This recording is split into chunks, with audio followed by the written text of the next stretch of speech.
Friends, Thiruveer main lead గా act చేసిన పాపం ప్రతాప్ మూవీ గురించి వాళ్ళు మాట్లాడుకుందాం. హానెస్ట్ గా మూవీ అయితే నాకు ఒక డీసెంట్ మూవీ చూసిన ఫీలింగ్ అయితే కలిగింది friends.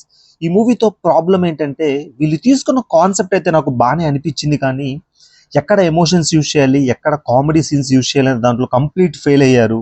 And first of all story ఏంటో చూద్దాం ఫ్రెండ్స్. మ్యారేజ్ అయ్యాక ప్రతాప్ లైఫ్ లో ఒక ప్రాబ్లం అయితే ఉంటుంది, అది తెలిసి వైఫ్ అయితే వెళ్ళిపోతుంది. అసలు ఆ సమస్య ఏంటి, ఆ సమస్యకి సొల్యూషన్ ఏంటి అనేది మూవీ స్టోరీ మనకి.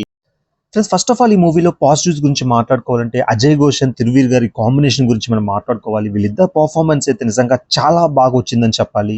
ఒక ఫాదర్ అండ్ సన్ రోల్లో వీళ్ళిద్దరు ఎమోషన్స్ కానీ కామెడీ కానీ త్రూ అవుట్ ద మూవీ చాలా బాగా క్యారీ చేశారు. అండ్ ఫస్ట్ హాఫ్లో హీరో హీరోయిన్కి మ్యారేజ్ అయ్యాక వీళ్ళిద్దరు చుట్టూ ఆ రొమాంటిక్ సీన్ కావచ్చు, కామెడీస్ కానీ, అండ్ వీళ్ళ పేరు కూడా చాలా బ్యూటిఫుల్గా ఉంటుంది. అండ్ వీళ్ళ చుట్టూ జరిగే కామెడీ కూడా కొంచెం మంచిగా ఫన్ జనరేట్ చేసినట్టు నాకైతే అనిపించింది. అండ్ సెకండ్ హాఫ్లో హీరో ప్రాబ్లం రివీల్ చేస్తారు, అది కొంచెం బెటర్గా అనిపించింది. అండ్ తర్వాత climax emotion last 20 minutes of the movie అయితే ఒక డీసెంట్ ఎమోషన్ని క్యారీ చేసిన ఫీలింగ్ అయితే నాకు పర్సనల్లీ అనిపించింది ఫ్రెండ్స్. ఇప్పుడు మూవీలో నెగిటివ్స్ గురించి మాట్లాడుకుందాం. హీరోయిన్ క్యారెక్టరైజేషన్ ఇంకొంచెం బెటర్గా రాసుంటే బాగుండేదేమో అనే ఫీలింగ్ అయితే కలిగింది.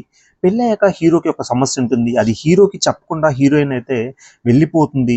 అండ్ అక్కడ కూర్చొని మాట్లాడుకొని కొంచెం ఎమోషనల్గా కొంచెం బిల్డ్ చేస్తుంటే మూవీ అయితే ఇంకొంచెం బెటర్గా ఉండేదని నాకైతే అనిపించింది. సెకండ్ హాఫ్లో హీరో ప్రాబ్లం రివీల్ చేశాక అరే ఈ ప్రాబ్లంకా తనైతే వెళ్ళిపోయిందనే ఫీలింగ్ అయితే ఖచ్చితంగా కలుగుతుంది. అండ్ మూవీ స్టార్టింగ్ నుండి ఎండింగ్ వరకు ముందు చెప్పినట్టు ఆ కామెడీ కానీ ఎమోషన్స్ కానీ అండ్ హీరోయిన్ క్యారెక్టరైజేషన్ కూడా అంత ప్రాపర్గా యూజ్ చేసుకోలేదని నాకైతే అనిపించింది. అండ్ సాంగ్స్ కూడా అంతంత మాత్రంగానే ఉన్నాయి ఫ్రెండ్స్. అండ్ విలేజ్లో బ్యాక్డ్రాప్లో ఆ క్యారెక్టరైజేషన్స్ కూడా అంత ప్రాపర్గా వర్కౌట్ అవ్వలేదు.